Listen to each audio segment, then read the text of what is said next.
ராமநாதபுரம் மாவட்டம் பாம்பன் வடக்கு கடல் பகுதி இன்று காலை முதல் திடீரென 300 மீட்டருக்கு மேல் உள்வாங்கியதால் கரையோரம் நிறுத்தி வைக்கப்பட்டிருந்த 10க்கும் மேற்பட்ட நாட்டு படகுகள் தரை தட்டின.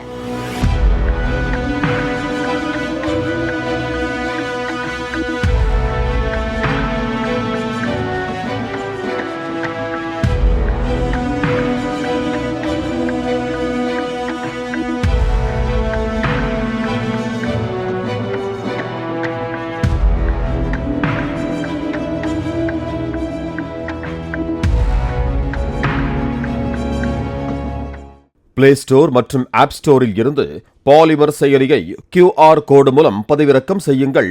செய்திகளை உடனுக்குடன் பெறுங்கள்.